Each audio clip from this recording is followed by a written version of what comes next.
할렐루야. 아침 묵상 시작합니다. 나는 전능하신 아버지 하나님, 천지의 창조주를 믿습니다. 나는 그의 유일하신 아들, 우리 주 예수 그리스도를 믿습니다. 그는 성령으로 잉태되어 동정녀 마리아에게서 나시고 본디오 빌라도에게 고난을 받아 십자가에 못 박혀 죽으시고 장사된 지 사흘 만에 죽은 자 가운데서 다시 살아나셨으며 하늘에 오르시어 전능하신 아버지 하나님 우편에 앉아 계시다가 거기로부터 살아있는 자와 죽은 자를 심판하러 오십니다. 나는 성령을 믿으며 거룩한 공교회와 성도의 교제와 죄를 용서받는 것과 몸의 부활과 영생을 믿습니다. 아멘. 우리 오늘 함께 부를 찬송가는 254장입니다.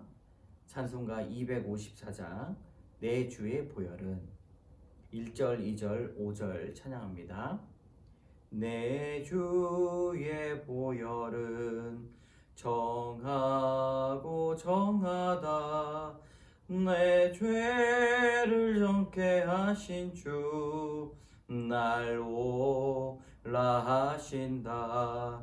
내가 주께로 지금 가오니 십자가의 보혈로 날 씻어 주소서.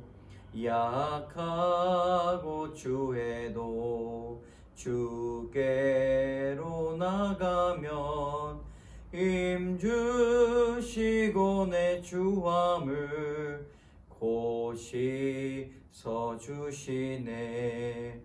내가 주께로 지금 가오니 십자가의 보혈로 날 씻어 주소서. 그 피가 맘속에 큰 증거 됩니다. 내 기도 소리 들으사 다 허락하소서. 내가 주께로 지금 가오니 십자가의 보혈로 날 씻어 주소서. 아멘. 2절의 가사가 약하고 주에도 주께로 나가면 힘주시고 주함을 곧 씻어 주시네. 우리 연약함을 주님 앞에 나가 씻음 받는 여러분 되시기를 주님의 이름으로 축복합니다. 오늘 하나님께 주시는 말씀, 우리 창세기 25장 22절에서 34절까지의 말씀입니다. 창세기 25장 22절에서 34절까지 빠르게 읽겠습니다. 그 아들들이 그의 태 속에서 서로 싸우는지라. 그가 이르되 이럴 경우에는 내가 어찌할꼬 하고 가서 여호와께 묻자온대.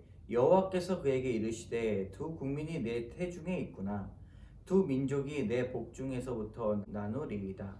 이 족속이 저 족속보다 강하겠고 큰 자가 어린 자를 섬기리라 하셨더라.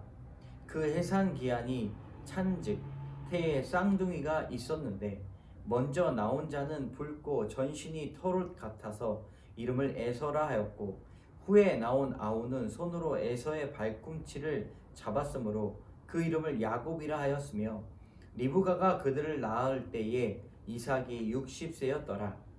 그 아이들이 장성함에 에서는 익숙한 사냥꾼이었으므로 들사람이 되고 야곱은 조용한 사람이었으므로 장막에 거주하니 이삭은 에서가 사냥한 고기를 좋아하므로 그를 사랑하고 리브가는 야곱을 사랑하였더라. 야곱이 죽을 쏘어 에서가 들에서 돌아와서 심히 피곤하여 야곱에게 이르되 내가 피곤하니 그 붉은 것을 내게 먹게 하라 한지라. 그러므로 에서의 별명은 에돔이더라. 야곱이 이르되 형의 장자의 명분을 오늘 내게 팔라. 에서가 이르되 내가 죽게 되었으니 이 장자의 명분이 내게 무엇이 유익하리요. 야곱이 이르되 오늘 내게 맹세하라. 에서가 맹세하고 장자의 명분을 야곱에게 판지라. 야곱이 떡과 팥죽을 에서에게 주매 에서가 먹으며 마시고 일어나 갔으니 에서가 장자의 명분을 가볍게 여김이었더라. 아멘. 이 요약은 이삭과 리브가가 이제 결혼을 해서 아이를 낳게 되는데 쌍둥이를 주십니다.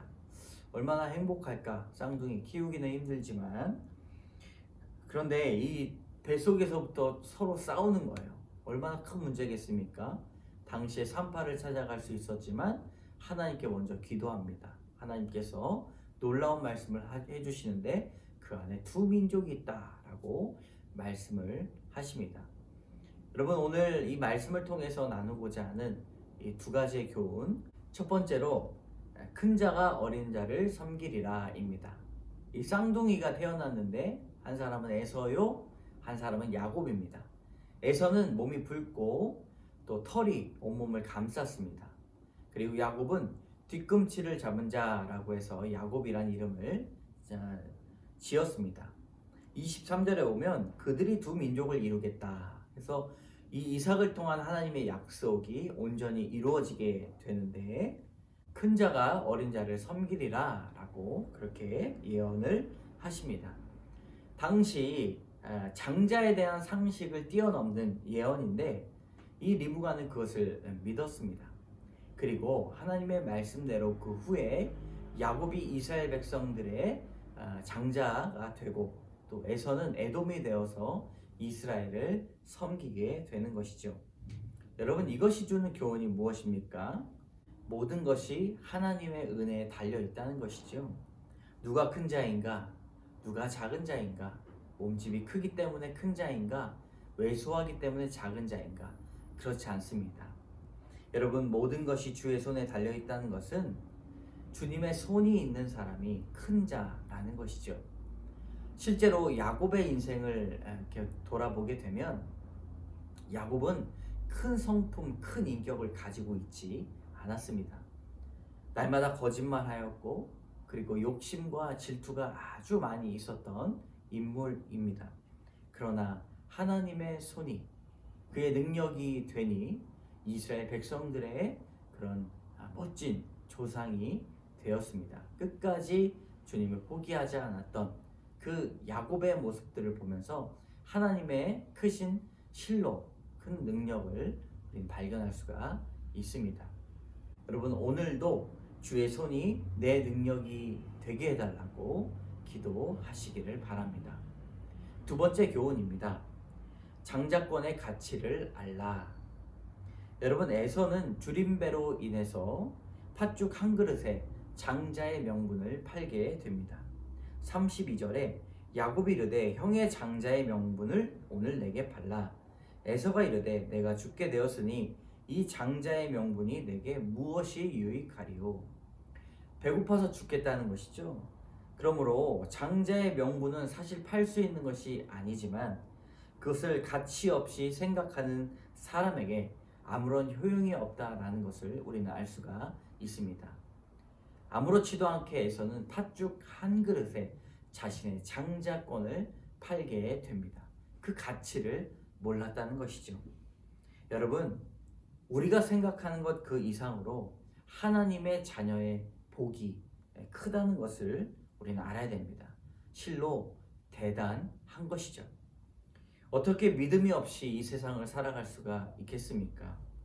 인생은 너무나 망망대해이고 유혹거리들이 너무나 많은 터널인데 하나님, 이런 삶 속에서 이 믿음의 가치는 가히 놀라운 것이다 라고 볼 수가 있습니다. 여러분, 우리가 날마다 기도했으면 좋겠습니다.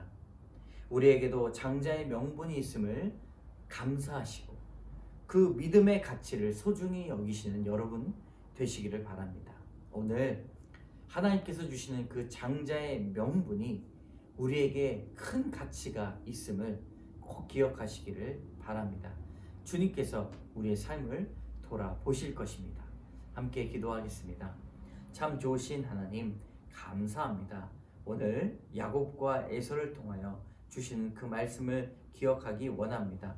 하나님의 손이 있는 곳에 큰 자가 되는 것이고 또 하나님께서 우리를 자녀 삼아 주신 그 복이 얼마나 큰지 우리가 감당하기 힘들 만큼 큰 복임을 알 수 있도록 깨달을 수 있도록 인도하여 주시옵소서. 그런 복과 놀라운 하나님의 능력이 있는 하루 되게 하여 주시옵소서. 모든 말씀 예수님 이름으로 감사드리며 기도드립니다.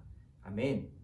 하늘에 계신 우리 아버지, 아버지의 이름을 거룩하게 하시며 아버지의 나라가 오게 하시며 아버지의 뜻이 하늘에서와 같이 땅에서도 이루어지게 하소서. 오늘 우리에게 일용할 양식을 주시고 우리가 우리에게 잘못한 사람을 용서하여 준 것 같이 우리 죄를 용서하여 주시고 우리의 시험에 빠지지 않게 하시고 악에서 구하소서. 나라와 권능과 영광이 영원히 아버지의 것입니다. 아멘.